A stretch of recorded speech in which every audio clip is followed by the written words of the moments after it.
Setelah pernyataan soal pilkada langsung oleh DPRD, Presiden Prabowo kembali memantik diskursus baru di tengah elit dan masyarakat, yakni soal pemberian amnesti bagi beberapa kategori narapidana, termasuk napi dengan kasus korupsi. Malam hari ini kita akan mendiskusikan hal itu dengan Wakil Pemimpin Redaksi CNN Indonesia TV, Revolusi Riza. Selamat malam, Mas Revo. Selamat malam, Diana.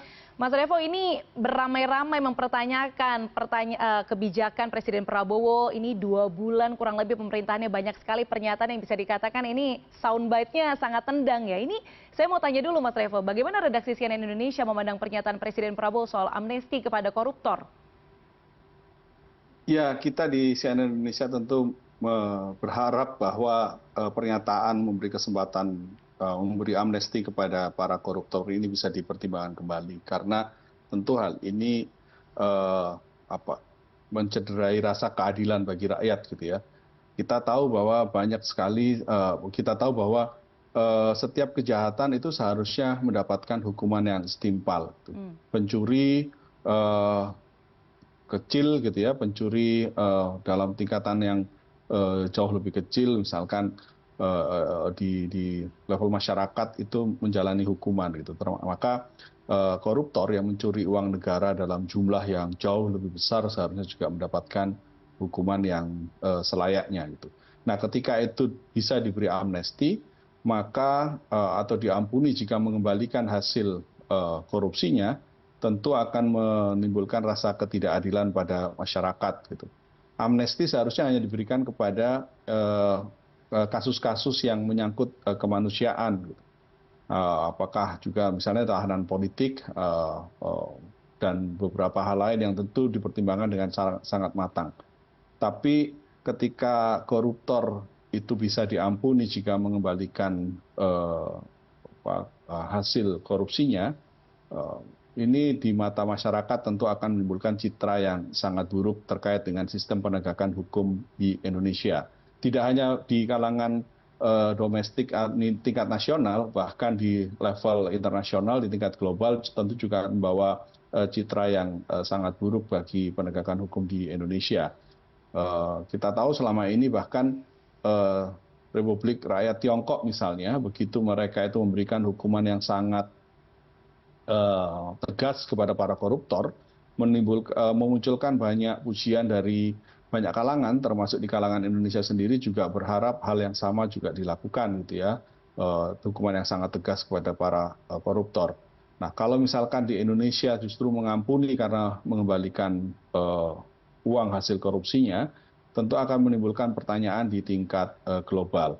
Belum lagi kemudian, Diana, yang kita khawatirkan adalah kalau misalkan para koruptor ini bisa diampuni kalau mengembalikan hasil korupsinya, bagaimana praktek-praktek ketika penegakan hukumnya, apakah ini nanti akan menimbulkan proses-proses transaksional lainnya misalnya, gitu, yang kita khawatirkan, gitu. Nah, tentu ini yang sederet alasan yang kita berharap pemerintah, Presiden Prabowo mau mempertimbangkan kembali statementnya terkait dengan rencana untuk memberi amnesti kepada para koruptor. Nah, ini menarik Mas Revo, karena beberapa waktu lalu ketika Doorstop beberapa teman-teman wartawan mempertanyakan kepada Menko Hukum dan HAM IMIPAS Yusril Iza Mahendra begitu. Ini apakah jika ada amnesti kepada kategori napi koruptor begitu nantinya tidak akan ada efek jera. Nah, tapi Pak Yusril di situ menyebutkan efek jera itu adalah otak Belanda, karena harusnya fokusnya itu adalah mengembalikan kerugian negara. Jadi prinsip penghukuman itu sebenarnya sudah tidak relevan. Jadi harus ada fokusnya itu ke perbaikan ekonomi negara. Nah, sebenarnya ini sudah tepat belum sih Mas mengutamakan ekonomi dibandingkan dalam tanda kutip efek jera begitu? Kalau misalkan kita ini mengampuni para koruptor, gitu ya, sekali lagi kan yang kita khawatirkan adalah citra buruk pada penegakan pada sistem hukum di Indonesia. Kalau misalkan sistem hukum di Indonesia itu buruk, maka yang kita khawatirkan tentu juga investasi ke tanah air tentu akan melambat, gitu ya. Kalau misalkan kita bicaranya dari sisi ekonomi, gitu. Selama ini salah satu keengganan yang dari hasil beberapa kajian, gitu ya, salah satu yang membuat investasi ke Indonesia itu tidak cukup tinggi adalah karena banyaknya ketidakpastian hukum di tanah air gitu ya. Korupsinya juga karena tinggi gitu.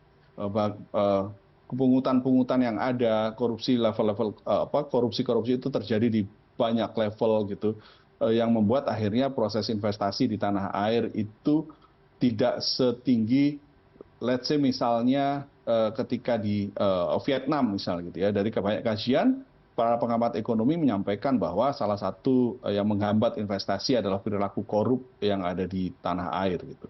Bahwa banyak sekali dugaan-dugaan gitu ya, bahwa banyak sekali gitu yang ketika investasi tingkat kebocorannya sangat tinggi.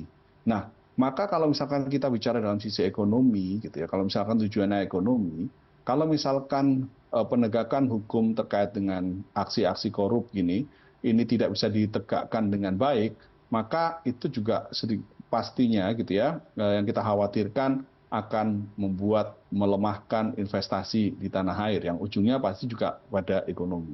Nah, ini yang seharusnya juga difikirkan gitu. Kalau misalkan efek jera gitu ya, kalau misalkan perilaku korup itu tidak ditindak dengan tegas gitu, maka yang kita khawatirkan kan korupsi justru akan merajalela.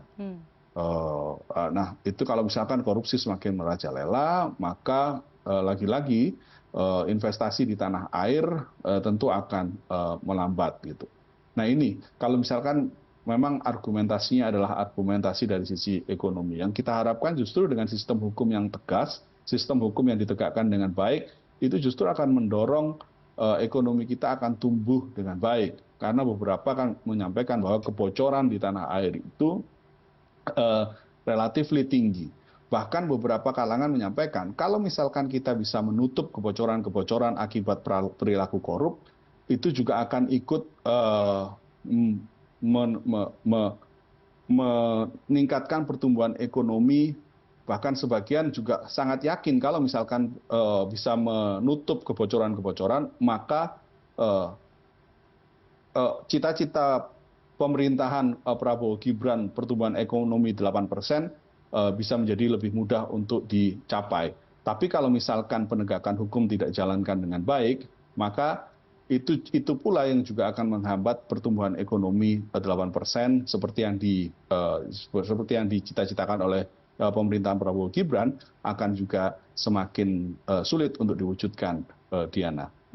Terlebih juga belum ada transparansi soal bagaimana hitung-hitungannya nanti ya Mas ya, pengembaliannya. Karena misalnya korupsi di 2018 tentu 200 miliar di 2018 tentu tidak sama nilainya dengan 2024, itu juga yang mungkin kita nantikan. Nah, Mas Revo, ini Ketua Komisi 13 Willy Aditya ini menyebutkan sebenarnya salah satu alasan pemerintah dan juga DPR begitu ya memberikan dukungan kepada pernyataan dan juga kebijakan Prabowo Subianto soal memberikan amnesti kepada napi koruptor ini karena dinilai jadi solusi overcrowding di lapas.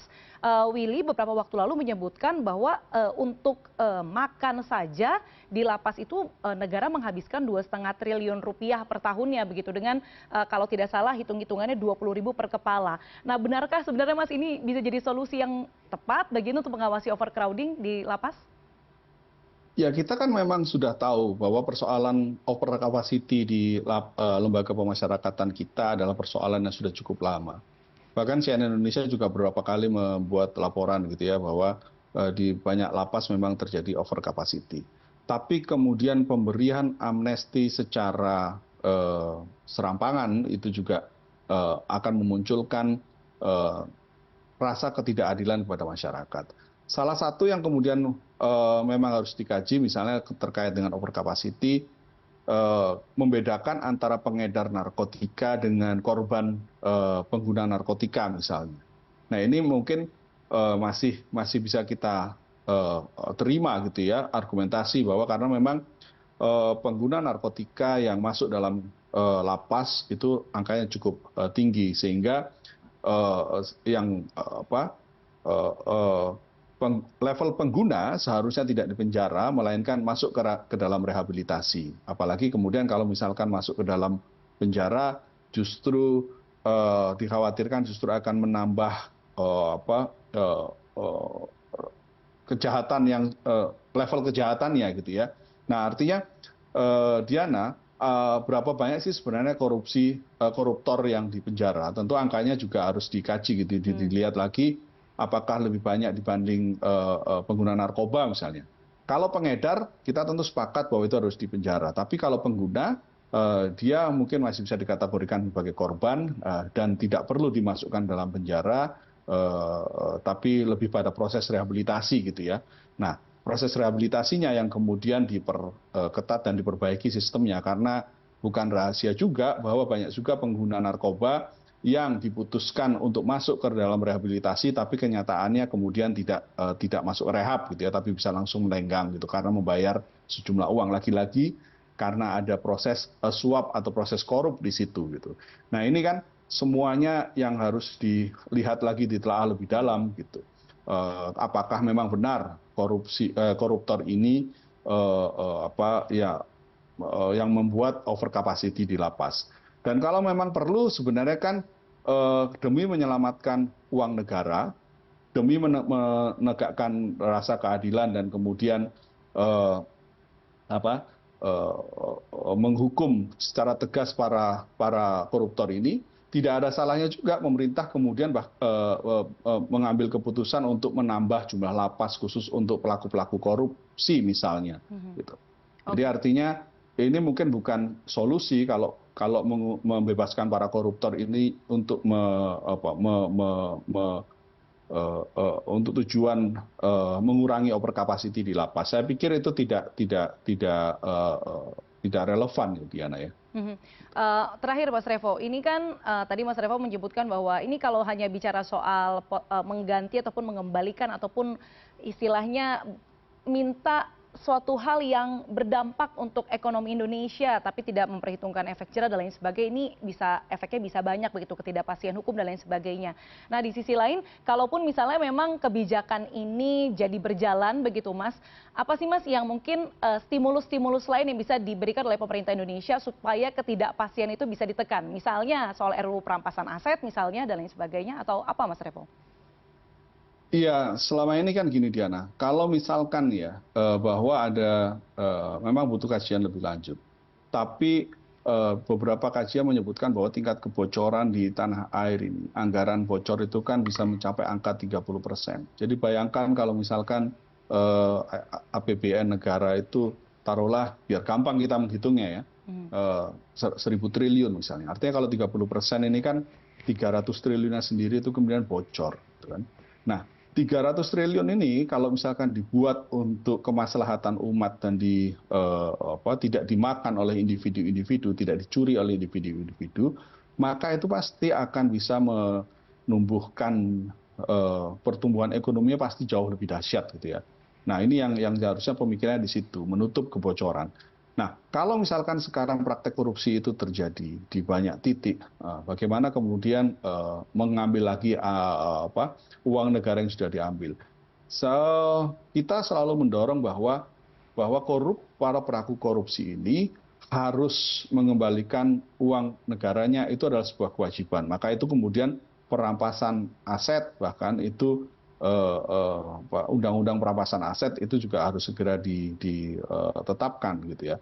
Ini yang akan kita dorong karena itu juga akan menimbulkan menimbulkan efek jerah sehingga aksi-aksi korup ini tidak lagi terjadi. Kemudian kita bisa menyelamatkan uang negara yang sudah hilang dan kemudian bisa kita pakai untuk kemaslahatan masyarakat gitu. Nah, Diana, lagi-lagi kan yang perlu kita telaah lagi adalah kalau misalkan para pelaku korupsi ini mengembalikan uangnya dan kemudian dibebaskan, pertanyaannya kemudian apakah benar uang yang dicuri itu sebesar yang dikembalikan misalnya? Bagaimana cara menghitungnya? Karena selama ini juga tentu harus menjadi kajian cukup serius gitu ya. Karena jangan sampai kemudian hasil penetapan uang yang dikembalikan misalnya itu jumlahnya lebih kecil dibanding uang yang selama ini sudah diambil. Karena biasanya orang sudah mencuri 10, ngakunya pasti cuma 3. Tidak mungkin lah. Jarang sekali orang mengaku mencurinya 10, 10-nya diakui gitu. Banyak sekali kasus gitu bahwa pencuri atau maling itu pasti akan pengakuannya pasti akan lebih kecil dibanding yang sudah dilakukan. Nah ini juga yang menjadi catatan juga gitu. Nah yang jelas bahwa tentu di kita rasa keadilan kepada masyarakat, keadilan akan hukum ini yang harus ditegakkan dengan baik, Diana. Sehingga ke depan gitu ya yang kita harapkan adalah dengan adanya sistem hukum yang berjalan dengan baik di tanah air, semua tata kelola pemerintahan bisa berjalan dengan baik dan anggaran yang diperoleh oleh pemerintah dari hasil bumi, hasil pajak rakyat itu bisa dipertanggungjawabkan dengan baik pula kepada masyarakat. Diana. Oke, baik. Terima kasih Wakil Pemimpin Redaksi CNN Indonesia TV Revolusi Riza sudah berbagi pandangannya pada malam hari ini. Selamat malam Mas Revo. Selamat malam, Diana. Terima kasih.